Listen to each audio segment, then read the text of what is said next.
على خير. واقول لكم عن زياره قمت فيها حق احد المسؤولين الكبار في المرور.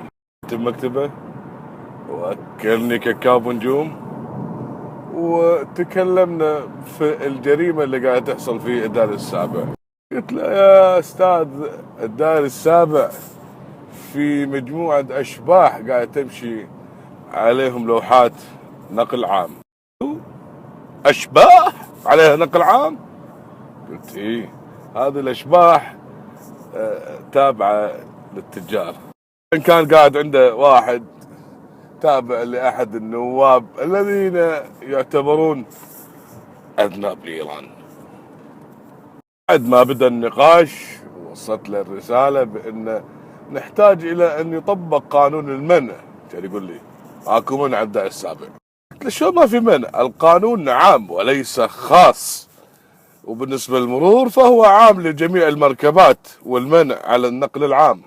رفع التليفون وسحب السيف من غمده وكلم مدير العمليات واسأله، لأن أقدم منه طبعا، بكل حزم وقوة علشان يطبق القانون. قال له في منع على الدائري السابع ولا ما في منع؟ دي كلمة بالتليفون أحسيت بلعن. قال له لا.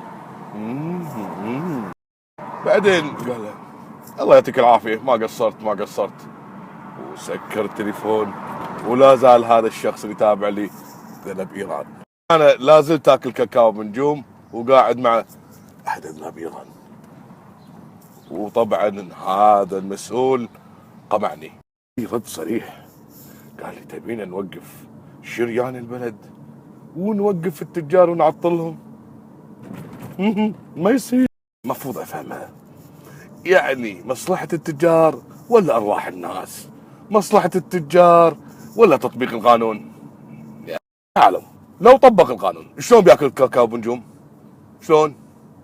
ما يصير يا جماعة. التاجر ثم التاجر ثم التاجر ثم المواطن. يقول الدائري الاول والثاني والثالث والرابع عليهم منع، والخامس والسادس يعني بالدائري الاول والثاني والثالث والرابع اصلي، اما الخامس والسادس يعني اما السابع خاموش رايحين تلت مع الكلام، لانه الكلام لا بيودي ولا بيجيب. على راي اخواننا السوريين، الله يفك عقب من الكلب ابن الكلب بشار تعدى لحد. لكن اوصل رساله حق محمد الخالد وزير الداخليه ووكيل وزارته سمال فهد، طبقوا القانون كما امركم صاحب السمو امير بلال. الله في بالك يا وزير الداخليه، روح البني ادمين الموجودين في الكويت اغلى من ملايين التجار. وزير الداخليه قلت ان الشعب الكويتي وحريم الشعب الكويتي هم شرفك، فحافظ على شرفك من التجار.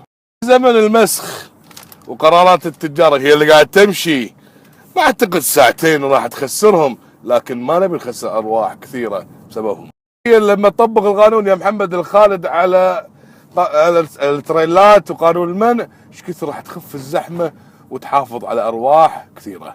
قلت يا محمد الخالد مش بطقه المايك ولا بطولك وعرضك ولا بالكلام اللي تقوله، قوتك بتطبيق القانون والحفاظ على الشعب والوطن.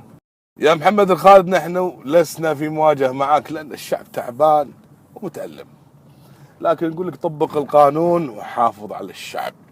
عندك مسؤولين تعبانين او فاسدين او شيل عزله، والله ما حد رادك. محمد الخالد، الكويت امانه والشعب الكويتي امانه والقانون امانه، فهل تستطيع ان تحمل هذه الامانه؟